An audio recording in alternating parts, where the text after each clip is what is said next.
அதாவது ஒருத்தர் இந்துவாகவே இருந்துக்கிட்டு பட்டு தொழலாமா? அதாவது இந்துவாக இருக்கிறதுங்கிறது இந்து ஆக்சுவலி இல்லை, ரெக்கார்டு மூலிமா மட்டும்தான் இந்துன்னு இருக்குது. பட் அவருடைய எல்லாமே அல்லாஹ் தான் தொழுகிறாரு, ஏன் அப்படி இருக்கலாமா அப்படிங்கிறப்பட்ட கேட்டு இந்த கடைசி கொஸ்டினுக்கு மட்டும் எனக்கு ஆன்சர் கொடுங்க. ஒருவர் பெயர் அளவில் ரெக்கார்டு படி இந்துன்னு இருக்கிறார், ஆனால் இஸ்லாத்தினுடைய கொள்கையெல்லாம் ஏற்றுக்கொண்டார். அவர் தொழுவலாமா, அவர் இஸ்லாமிய கட்டத்தில் வரலாமான்னு கேட்கிறார். ஒருவர் முஸ்லீமாக ஆகுறது என்பது இரண்டு வகையில் உள்ளது. ஒன்று கடவுள்கிட்ட முஸ்லீம் ஆகிறது, ஒன்று கடவுள்கிட்ட என்ன செய்யணும், இறைவன்கிட்ட அவர் முஸ்லீமாக எப்போ கருதப்படுவார், அதுக்கு ஒரு விதிமுறைகள் இருக்கிறது. இன்னொன்று உலகத்து கணக்கில் அவர் எப்போ முஸ்லீமாக கருதப்படுவார் என்று ஒன்று இருக்கிறது.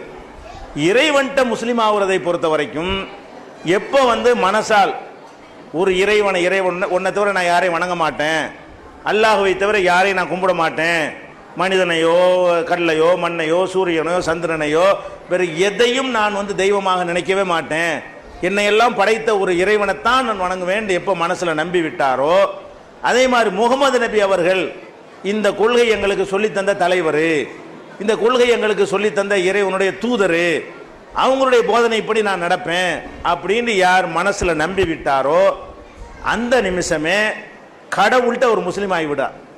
இறைவனிடத்தில் அவர் யாருன்னா முஸ்லீமாக ஆகிவிடுகிறார். அவருடைய பெயரை மாற்றினாலும் சரி, பேரை மாற்றாட்டாலும் சரி, அவர் சுன்னத்து பண்ணினாலும் சரி, அது பண்ணாவிட்டாலும் சரி, அதுக்கு இதுக்கு என்ன இல்லை, இறைவன்கிட்ட முஸ்லீம் ஆகிறதுக்கு சம்பந்தம் கிடையாது. அதே மாதிரி அவர் இறைவனை தொழுகலாம், நோன்பு வைக்கலாம், அவர் எல்லா விதமான காரியங்களையும் அவர் செய்யலாம், அதை இறைவன் ஏற்றுக்கொள்வார். ஏன்னா மனதளவில் அவர் முஸ்லீமாக ஆகிவிட்டார். ஆனால் உலகத்தில் ஒரு ரெக்கார்டுன்னு வைக்கிறோம் இல்லையா, உலகத்து ரெக்கார்டு என்ன, ஒரு முஸ்லீமுக்குண்டு ஒரு சலுகையை கொடுக்குறாங்க. அப்போ பேப்பரை போய் ரெக்கார்டு பார்ப்பாங்க, இல்லையப்பா நீ உன் பேரை பார்த்தா முஸ்லீமா இல்லையப்பா, முஸ்லீம் ரெக்கார்டில் வரலன்னு உங்களை அதில் சேர்க்க மாட்டாங்க உலக கணக்கில். அதே மாதிரி ஒரு இறந்து போயிடுறீங்க, இறந்து போனோன்னே அதை எரிக்கிறதா புதைக்கிறதான்னு ஒரு அப்போ பிறச்ச ரெண்டு குடும்பத்தானே சண்டை போட்டாங்கன்னு வைங்க, போலீஸுக்கு போனால் ரெக்கார்டை பார்ப்பான், இல்லையா அவர் ஆனந்தன் தானே இருக்கார், அவர் இந்துவாக தானே இருக்கார், அவர் முஸ்லீம் இல்லையே, அவர் எரிக்கட்டுருவாங்க. இஸ்லாம் சொல்கிற முறை பிரகாரம் அந்த சடங்கு செய்ய முடியாத ஒரு நிலைமை அப்போ ஏற்படுங்க. எதை ரெக்கார்டு பார்த்து மனுஷன் முடிவு செய்கிற விஷயம் இருக்கிறதோ அதுக்கு தான் ரெக்கார்டு படி மாறணும். இறைவன் முடிவு செய்கிற விஷயத்துக்கு மாற வேண்டியது கிடையாது. நீங்கள் பள்ளிவாசலுக்கு தொழுவ போகிறீங்களா, யாரும் உங்களை தடுக்கவே மாட்டாங்க. நீங்கள் யாரும் என்ன செய்ய மாட்டாங்க, பள்ளிவாசலுக்கு தடுக்க போகும்போது நீ இஸ்லாம் ஆனதுக்கு சர்டிஃபிகேட் கொண்டான்னு கேட்கவே மாட்டாங்க. அது சர்டிஃபிகேட் வச்சு தான் உள்ளே வரணும்னு கிடையாது. யாருக்கு எனக்கே சர்டிஃபிகேட் இருக்கா, யாருக்கு சர்டிஃபிகேட் இருக்குது, இஸ்லாம் ஆனதுக்கு சர்டிஃபிகேட்லாம் கிடையாது.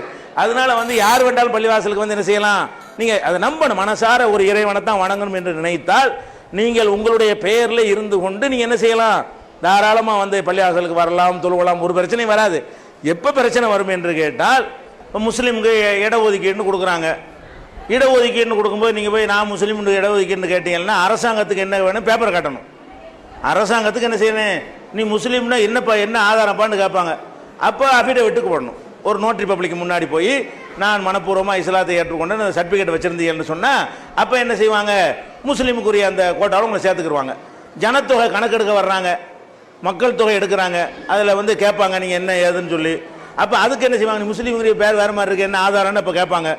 கேட்டாங்கன்னா என்ன அப்போ காட்ட வேண்டியிருக்கும். இதுக்குத்தான் ரெக்கார்டு வேணுமே தவிர அது இல்லைன்னு, அது தேவையில்லைன்னு நினைத்தீர்களே ஆனால் நீங்கள் உங்கள் பேரில் இருந்து கொண்டே இந்த நம்பிக்கையில் உண்மையாளராக இருக்கணும். அல்லாஹ் ஒரு பக்கம் வணங்கிட்டு அடுத்து வேற ஒன்று வணங்கிடக்கூடாது. அல்லாஹ் வணங்கினாலே வேற எதையும் வணங்கவே கூடாது. இதில் நீங்கள் உறுதியாக இருந்தீர்களே ஆனால் நீங்கள் யாராக இருந்து கொண்டும் என்ன செய்யலாம், பள்ளிவாசலுக்கு வரலாம். சுன்னத்து பண்ணினா தான் தொழுவணும்னு எங்கள் மார்க்கத்தை, அது சிறந்த ஒரு காரியமே தவிர அது இருந்தால் தான் தொழுவணுங்கிறது கிடையாது. பேரை மாற்றினாதான் முஸ்லீம் ஆகுவான் என்பது கிடையாது. அது நம்மளா மார்க்கத்தில் சொல்லப்பட்டதும் கிடையாது. நடைமுறையில் அப்படி மாற்றிக்கிட்டு இருக்கிறோம். இஸ்லாமிய சட்டப்படி என்ன செய்ய வேண்டியதில்லை, அரபியில் தான் பேரை மாற்றணும் என்கிற மாதிரி எந்த ஒரு சட்டமும் குரான்லையும் இல்லை, நபியும் சொல்லலை. வழக்கத்தில் என்ன செய்யணும், அப்போ தான் முஸ்லீம்னு தெரியும். ராமசாமின்னு சொன்னால் முஸ்லீம்னு தெரியாதுல்ல, அதுக்காக வேண்டி நம்மளா மாற்றிக்கிறது தானே தவிர மார்க்க சட்டப்படி அப்படி எந்த ஒரு ரூலுமே கிடையாது. அந்தந்த பேரில் இருந்து கொண்டு கூட ஒருத்தர் முஸ்லீமாக இருக்க அந்த நம்பிக்கை தான். இறைவனை தவிர யாரையும் வணங்க ஒரு இறைவன் அதில் உறுதியாக இருக்கணுங்கிறது தான் விஷயம்.